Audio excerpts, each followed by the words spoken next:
Assalamualaikum warahmatullahi wabarakatuh. Hari ini Ibu akan membawakan materi bab 4, yaitu bermain peran sesuai naskah fragmen. Silahkan kalian membuka LKS pada halaman 45 sebagai penunjang materi yang Ibu berikan. Nah, adapun tujuan dari materi bab 4 ini, yaitu yang pertama, siswa mampu mengidentifikasi berbagai teknik dasar bermain akting teater. Yang kedua, siswa mampu mendeskripsikan teknik dasar bermain akting teater berdasarkan olah tubuh, olah suara, dan olah rasa. Yang ketiga, siswa dapat melakukan teknik dasar akting teater berdasarkan olah tubuh, olah suara, dan olah rasa.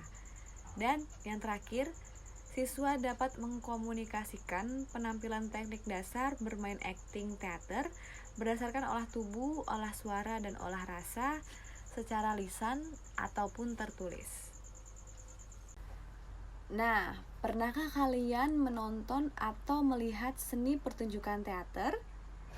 Kira-kira jika mendengar kata teater, apa yang ada dalam benak kalian? Oke, Ibu jelaskan. Kata teater dalam bahasa Inggris merujuk kepada sebuah tempat, pertunjukan atau gedung pertunjukan. Secara istilah, teater memiliki arti, yaitu segala hal yang dipertunjukkan dalam sebuah tempat sebagai hiburan. Dalam arti yang lebih sempit, teater berarti sebuah drama yang dipertunjukkan kepada banyak orang berdasarkan naskah. Nah, kemudian pada arti yang lebih luas, teater bisa diartikan sebagai sebuah pertunjukan yang dipentaskan di depan khalayak ramai atau masyarakat umum, seperti misalnya wayang orang, lenong, ludruk, dan lain sebagainya. Nah, seperti yang sudah disinggung dalam judul bab 4, yaitu bermain peran sesuai naskah fragmen.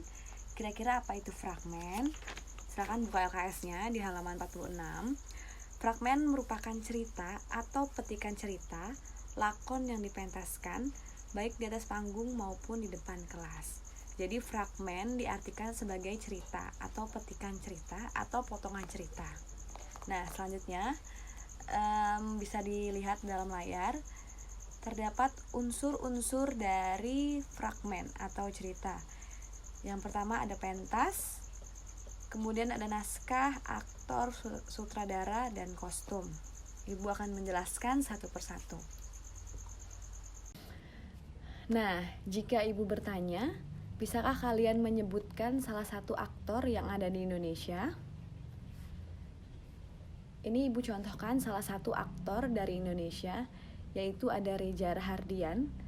Reza Rahardian ini mengawali karirnya dari bermain teater pada saat remaja. Nah, Reza Rahardian ini kualitas aktingnya atau kualitas perannya sudah sangat diakui dengan banyaknya penghargaan-penghargaan yang ia dapatkan. Nah, Reza Rahardian ini juga dikenal sebagai seorang aktor dengan 1000 wajah. Mengapa? Karena Reza Rahardian mampu memerankan berbagai peran atau lakon dari beberapa cerita dengan genre yang berbeda. Nah, si Reza Rahardian ini sudah sangat sering bermain dalam film-film layar lebar, seperti halnya film Habibie dan Ainun, Perempuan Berkalung Sorban, dan lain sebagainya. Nah, Reza Rahardian ini merupakan salah satu contoh aktor dari Indonesia ya. Nah, yang kedua ada naskah. Naskah adalah sebuah naskah cerita yang menguraikan urutan-urutan adegan, tempat, keadaan, dan dialog. Nah, jadi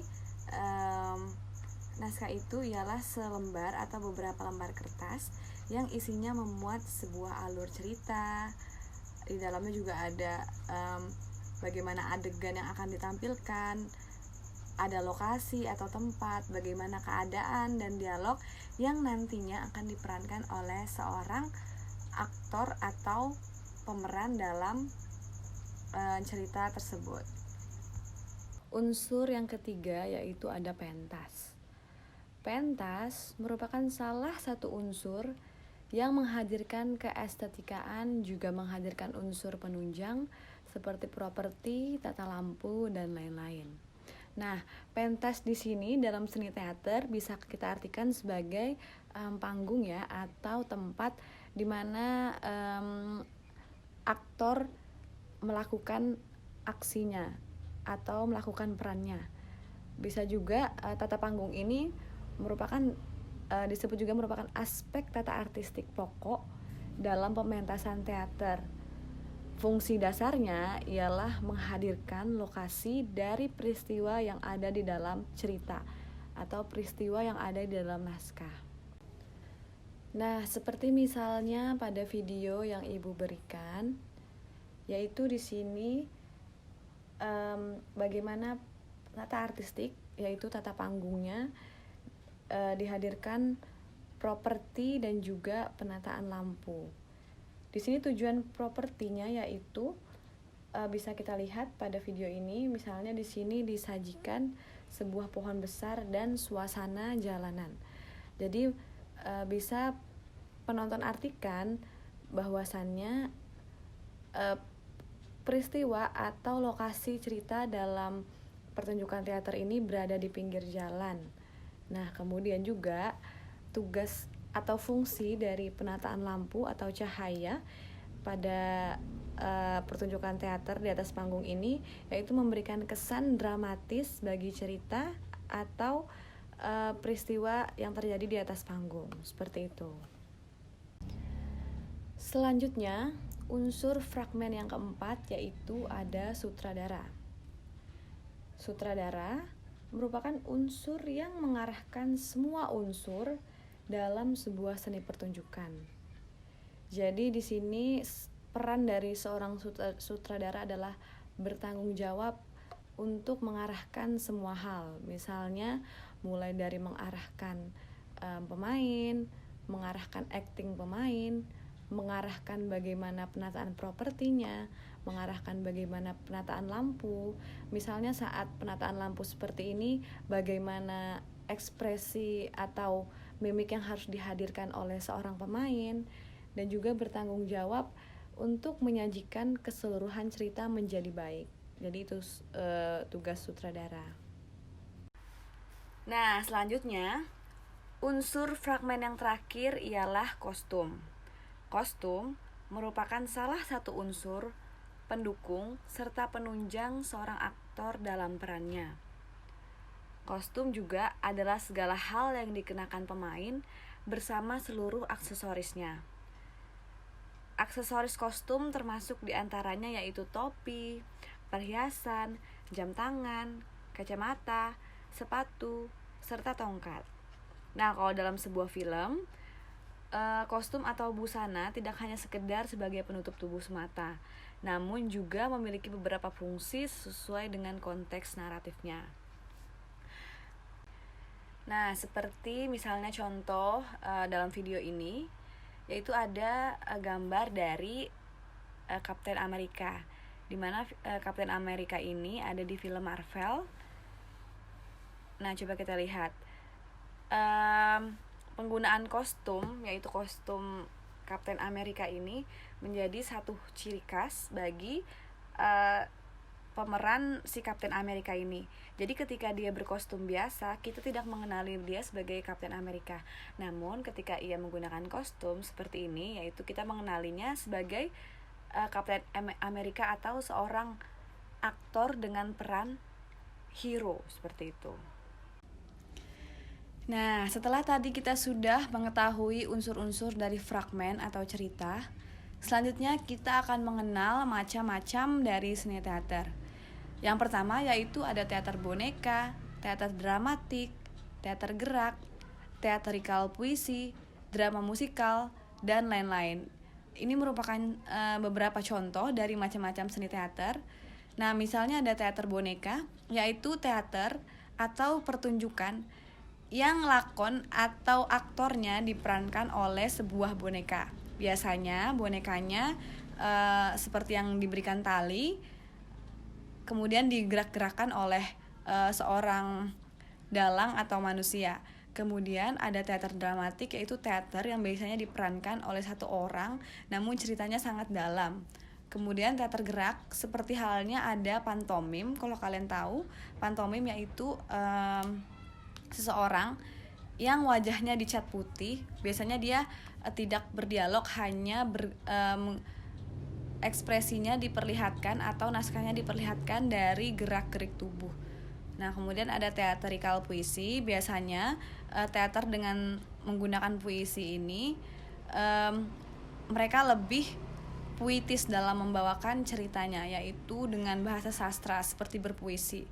Kemudian ada juga yang namanya drama musikal. Biasanya drama musikal yaitu dia naskah atau dialognya biasanya diselingi dengan lagu. Jadi kadang-kadang mereka berdialog sambil bernyanyi, seperti itu. Hadir sejak 2006, teater boneka Paper Moon mementaskan berbagai kisah dengan medium boneka. Grup teater boneka asal Yogyakarta ini telah melanglang buana ke berbagai belahan dunia, mulai dari Amerika, Eropa, Asia, hingga Australia. Oke, itu tadi salah satu contoh seni pertunjukan teater dengan medium boneka di Indonesia yang masih eksis. Nah, selanjutnya kita akan mengenal tokoh-tokoh teater Indonesia. Namun sebelumnya Ibu akan menceritakan mengenai awal kemunculan teater. Jadi, teater muncul pada abad ke-6 dari Yunani kuno dengan sebutan theatron yang artinya yaitu drama. Nah, pada saat itu dulunya teater digunakan untuk melakukan upacara keagamaan. Nah, dulunya pada zaman itu teater dipentaskan di gedung bernama teatron. Jadi gedungnya itu merupakan bangunan khusus untuk pertunjukan drama, seperti misalnya gedung Stadion Aji Umbut. Yaitu dulunya pada masa itu teater merupakan suatu pertunjukan yang ditunggu-tunggu. Mengapa? Karena teater merupakan salah satu hiburan bagi bangsa-bangsa Yunani kuno pada saat itu. Tidak seperti sekarang. Kalau sekarang kan kita bisa menyaksikan hiburan melalui layar handphone atau layar televisi, seperti halnya kita menonton drama Korea, menonton YouTube, dan lain sebagainya. Nah, kalau tadi di Yunani merupakan awal dari perkembangan teater kuno, selanjutnya teater modern awalnya berkembang pesat di Italia. Perbedaannya dari teater kuno ke teater modern yaitu dari segi panggung, dekorasi, ornamen, dan lain-lain. Nah, selanjutnya dulunya di Italia, orang yang bisa menonton teater hanyalah dari kaum bangsawan kelas atas. Nah, bersamaan dengan munculnya teater modern di Italia, sebenarnya di Indonesia juga sudah mulai masuk teater tradisional. Nah, dulunya teater tradisional di Indonesia hanya menceritakan mengenai kesatria-kesatria Jawa atau menceritakan legenda-legenda dari Pulau Jawa. Selanjutnya, pada abad ke-20, teater di Indonesia berkembang menjadi teater modern. Nah, teater modern ini di Indonesia lahir karena ada pencampuran teater tradisional dengan teater barat. Nah, silahkan kalian melihat video ini. Sudah Ibu tampilkan beberapa tokoh-tokoh teater dari Indonesia. Ibu akan bacakan biografi singkat dari gambar-gambar pada video ini. Nah, tokoh teater Indonesia yang pertama yaitu W.S. Rendra. W.S. Rendra lahir pada 7 November 1935 di Solo, Jawa Tengah. Beliau kemudian wafat pada 6 Agustus 2009 di Depok, Jawa Barat pada usia 73 tahun. Nah, beliau ini merupakan seorang sastrawan dan juga seorang teaterawan yang sejak kuliah sudah aktif dalam berbagai macam kegiatan yang berkaitan dengan teater. Kemudian pada tahun 1967, beliau mendirikan bengkel teater di Yogyakarta. Nah, kemudian beberapa karya-karyanya antara lain, ini judul naskah yang pernah beliau buat, yaitu Orang-orang di Tikungan Jalan pada tahun 1945, Sekda pada tahun 1977, serta Mastodon dan Burung Kondor pada tahun 1972. Nah, selanjutnya tokoh teater lainnya yaitu ada Arifin Chairenur atau yang lebih dikenal dengan sebutan Arifin C. Nur. Adalah seorang sutradara dan penulis naskah kelahiran Cirebon pada 10 Maret 1941. Beliau ini tidak hanya dikenal sebagai tokoh teater Indonesia, melainkan juga di dunia perfilman. Nah, beliau ini sudah aktif menulis cerpen dan puisi sejak masih duduk di bangku SMP. Semasa sekolah, beliau bergabung dengan lingkaran drama Rendra dan Himpunan Sastrawan Surakarta. Nah, setelah beliau bergabung dengan lingkaran drama Rendra, barulah menemukan kecintaannya pada dunia teater. Di dalam kelompok drama bentukan Rendra itu, dia mulai menulis naskah dan menyutradarai lakon-lakon teater. Jadi, Arifin C. Nur ini berperan juga sebagai sutradara-sutradara dari berbagai cerita atau naskah teater, seperti itu. Nah, misalnya karya-karya Arifin C. Nur yang sampai saat ini dibawakan oleh teater-teater di Indonesia, yaitu diantaranya Seorang Laki-Laki Tua pada tahun 1966, kemudian Prita Istri Kita 1966, atau Mega Megas juga 1966, atau juga Pemuda Kerja 1979. Nah, selanjutnya tokoh-tokoh teater yang saat ini masih eksis di Indonesia, diantaranya ada Jose Rizal Manua, Putu Wijaya, Nano Riantiarno, dan lain sebagainya. Nanti bisa kalian searching sendiri di Google ya.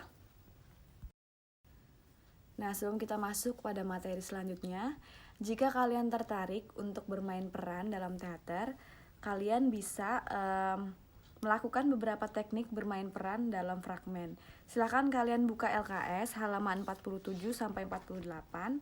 Di sana dituliskan bagaimana teknik-teknik untuk melakukan berperan dalam sebuah fragmen atau cerita. Yang pertama yaitu ada olah tubuh, olah suara, olah rasa. Silakan kalian baca di LKS. Nah, selanjutnya ada pengenalan naskah fragmen.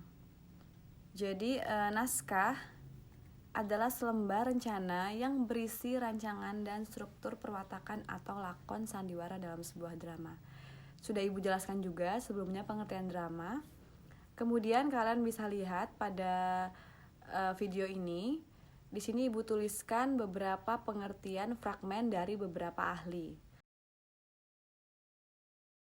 Jadi, sebelum seseorang atau kelompok melakukan sebuah drama atau pertunjukan teater, pastinya mereka membuat naskah terlebih dahulu agar nantinya cerita yang ingin disampaikan atau dipertunjukkan jelas, seperti itu.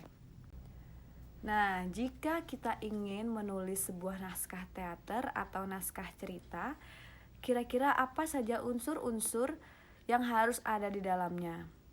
Nah, di sini sudah Ibu tuliskan unsur-unsur naskah fragmen, yaitu yang pertama ada tema.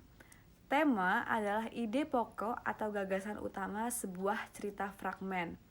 Jadi tema, mudahnya temanya misalnya tentang apa? Misalnya temanya tentang keluarga, atau temanya tentang persahabatan, atau tentang cinta, seperti itu tema.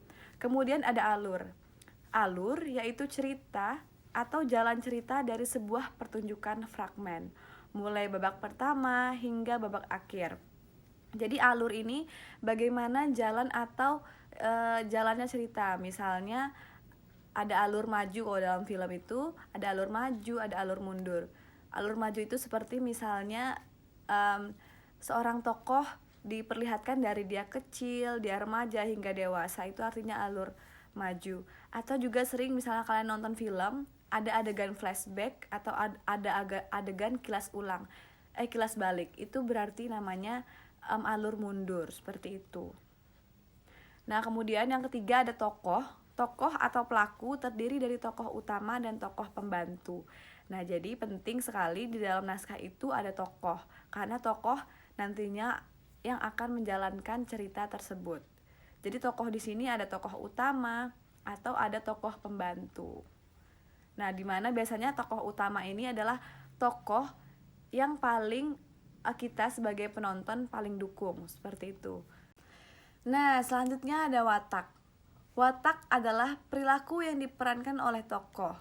Jadi watak ini fungsinya nanti bagaimana seorang tokoh itu berperan, apakah dia berperan sebagai orang yang baik atau orang yang jahat. Jadi sebutannya kalau untuk watak baik yaitu protagonis, sedangkan antagonis adalah untuk watak yang jahat. Nah, selanjutnya yaitu latar atau setting. Latar adalah gambaran tempat, waktu, dan situasi peristiwa dalam cerita. Biasanya dalam naskah teater atau naskah pertunjukan, pastinya dibutuhkan latar atau tempat agar kita sebagai penonton mengetahui cerita ini terjadi di mana. Misalnya temanya mengenai persahabatan.